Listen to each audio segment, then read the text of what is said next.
What's going on, YouTube? This is Raymond with another episode of Car Dealer Life. I'm back, baby. I'm officially back. So y'all ready for some videos? Are y'all ready? I don't know if y'all ready, but I hope y'all, because I am definitely ready to produce some videos for y'all. So without further ado, I want to do something a little bit different on this video. So I want to tell you guys two things that are very important. Number one, the purpose of this channel. The purpose of this channel is to educate, motivate, and inspire people, individuals that look to open their own used car dealership. All right. I want to inspire you and motivate you and educate you so that you can be empowered to go ahead and get that thing done. Okay. That is the purpose of this channel. The vision of this channel is to take it all the way, man. I want to meet people in their dealerships. I want to come out and help you open up your dealership. I want to show you the way that I did it so that you don't make mistakes. Okay. So that is the vision of this channel. And that's a long way away, but that is the vision of this channel. And I hope to get there one of these days. All right, so since now that you know the vision and the purpose of this channel, I hope that you are now engaged and connected to what I am looking to do. I hope that you're feeling motivated and inspired and you are getting educated. If for whatever reason you are not getting that, I want you to comment. I want you to shoot me a message. My email is in the description. Communicate with me. Let's figure out what it is that we can do on my side to help you reach your goal of dealership ownership. How about that? All right. So also, if you are inspired by my mission and my purpose and my vision, go ahead and hit the subscription button right now. It's right here or over here. It's down there. It's a red button that says subscribe. Go ahead and subscribe right now. Okay. I take it that you did that. Thank you so much already for your subscription. And I believe that by having your subscription, you will be able to be tuned in and connected with me throughout this YouTube experience, because it is truly an experience. All right. So on my last video, when I announced the birth of my son, I asked all of my subscribers and individuals that were watching the video to go ahead and comment on the video about which topics and which topics you guys wanted me to speak on. Okay, so right now I am gonna answer one person's question or topic. This comes from a gentleman who is interested in opening a dealership in the great state of Alabama. All right, so if you are interested in opening a dealership in the state of Alabama, you want to watch this video, you want to make sure you take notes on this video, and you want to make sure that you do it the right way. Now, I'm not going to give you procedures in this video. This is just about the dollar amount. How much is it going to cost you to open your dealership in the state of Alabama based on my numbers? Now, again, I'll go ahead and put a disclaimer. Some of my numbers are based on credit scores, okay? So depending on your credit score, if it's better than mine, then you will have a lower quote. If it's higher, if your credit score is higher than mine, you'll have a better quote. If your credit score is lower than mine, then you may have a higher quote. Okay, so make sure you take that into consideration as you are moving throughout your application process with the state of Alabama. All right, let's go. So when I open up my dealership in the state of Alabama, I am a non-resident of the state of Alabama. I have partners that live. I have a partner that live in the state of Alabama. Now, my partner is silent. My partner don't work. My partner don't get any benefits from the business at all beyond helping me out with making sure that I satisfied the residency. So that's very important. Number one thing that you need to understand about the state of Alabama, and they do not make this abundantly clear. All right. And what I'm going to tell you is very important. If you're applying for the state of Alabama, you need to be a resident of the state of Alabama, or you need to have a partner or a representative that reside in the state of Alabama. Okay, so I have a representative, more so, not a partner, but a representative that lives in the state of Alabama who is connected to my dealer license in the state of Alabama. All right, so that is very important.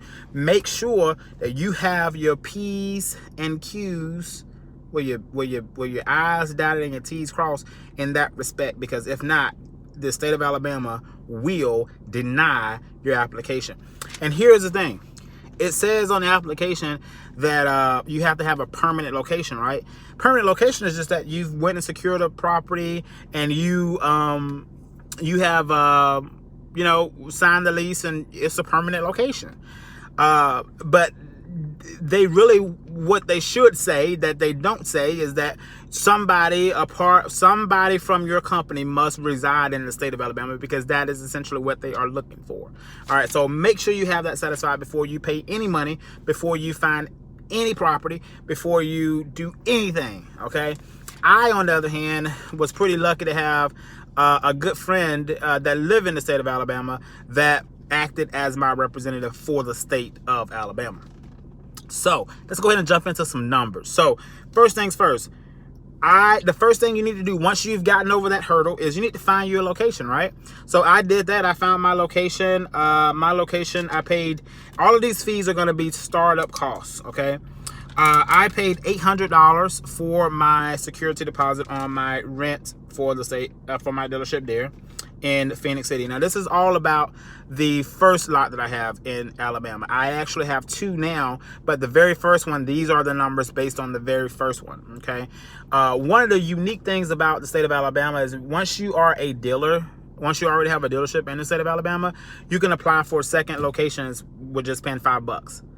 Okay, and you can really grow your brand throughout that state. It's a wonderful state to do business.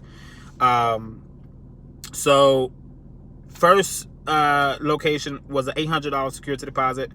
The second thing that I did was my surety bond. The state of Alabama requires, I want to say it's $25,000 surety bond.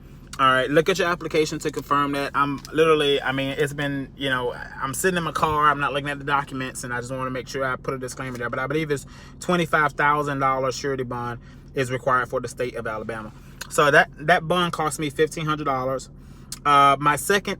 My next fee was for the insurance. My policy was about $2,100. It was very, very high. But I paid $700 down, and I pay monthly on my insurance. You can pay the whole thing up front if you want to. That's going to be your choice. And again, those two things are based on your credit score and your overall driving history. All of that, plays a part of those quotes. So be mindful there. Next, I had to do the internet. That cost me about $200 on my first bill. I did the power. That cost me about $250 on the first bill, with the setup costs and all that stuff. Then I had to furnish the office. I bought a brand new desk from IKEA. That cost me $179. Then I bought a computer for the office on OfferUp. I would definitely advise that if you're opening a used car dealership and you are really pinching pennies to open your business and you're trying to do it the most economical way, OfferUp is going to be your friend. Definitely go on OfferUp and buy, a computer, test the computer out, make sure it's good. But definitely that's going to be the way to go. I paid $100 for that computer. So my total number for starting my dealership, the administrative stuff, was $3,729 for the state of Alabama to get set up. Actually, it's going to be $100 more than that. See, I knew I was going to do this. So it's $38.29 because I had to file for my LLC paperwork in the state of Alabama to open up my company there. All right, so it comes up to about 38. You know what? That's completely wrong. So it's about $4,029. So we got the $37.29 with the things that I just mentioned. Add another $100 for the LLC. Add another $200 for all of the business licenses to get set up. Okay. In Alabama, what you're gonna want to make sure you understand. In Alabama, you're taxed In every way. You're taxed from the city, from the county, and from the state. All right. So you have to have a business license from each of those entities, right? State, county, and city. And also be mindful that a lot of these counties, for instance, like me, right? My first business is in Russell County, Alabama. Russell County, their fiscal year ends September 30th. Okay. So be mindful of when you open your business, right? Because I opened this deal. I paid for the dealer's license in late July for that location, late July this year. Maybe just call it August 1. So I only had a month and a half on that business license. And they say they prorated, but it was still expensive, in my opinion, for just 2 months. So be mindful of that when you are opening your business.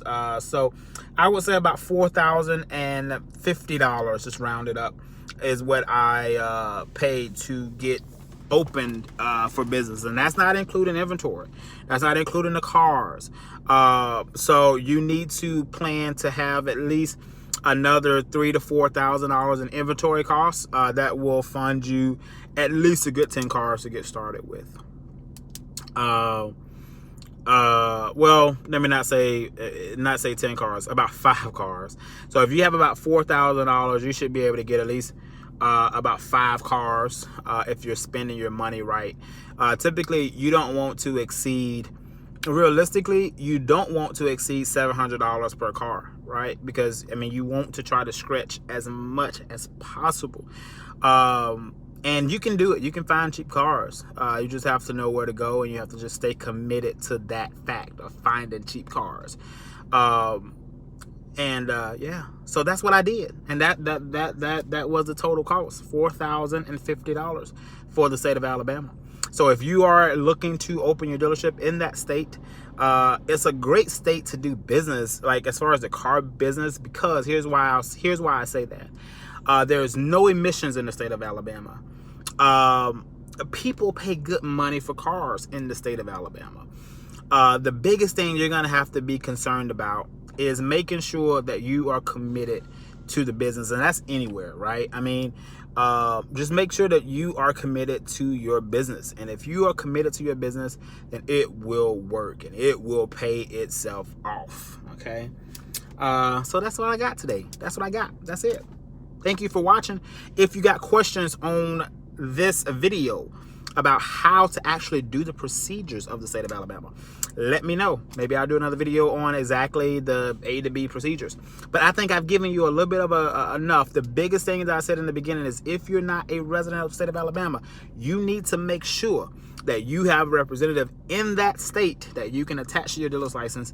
And now make sure you understand that that person has to be on all of your stuff, meaning that you need to have somebody that you trust, because they are going to ultimately hold a dealer's license as well for the state of Alabama. Now, if you do it right, you won't have any problems with that person as it relates to operating your business and being in charge and doing all of those things. So yeah, that's all I got, guys. I hope this video is educational. I hope it inspires you to go out and open your used car dealership. There's money to be made. Tax time is around the corner. This will be my second tax season. My first tax season was this year, 2019, and it was awesome. I will tell you, so when you start, I literally started my business in tax time. So when you start in tax time and tax time is over, you kind of see the real used car business. Yeah, tax time is bomb. Tax time is dope. Okay. So yeah, and I hope you guys do it, man. And have any questions, definitely let me know. Don't forget to subscribe to this channel if you want to get more videos like this. If you want to stay up to date. If you want, here's how. The reality is, the more subscribers I have, that means that I'm actually reaching my mission and my purpose. All right, I will continue to do videos. If I don't see that the subscriptions are increased, then I'm wasting my time. But I want to make sure that I invest in this YouTube venture so that we can all benefit from it. I'm just here to help. I don't get paid. As you guys know, you guys don't have any ad clicks or anything like that on these videos. So it's truly just me sharing the content with you in hopes that it will reciprocate itself back to me in some way. Yeah, that's it. I'm not gonna keep rambling. That's it. All right, y'all, take care until next time. Sell a car and have fun doing it. Peace.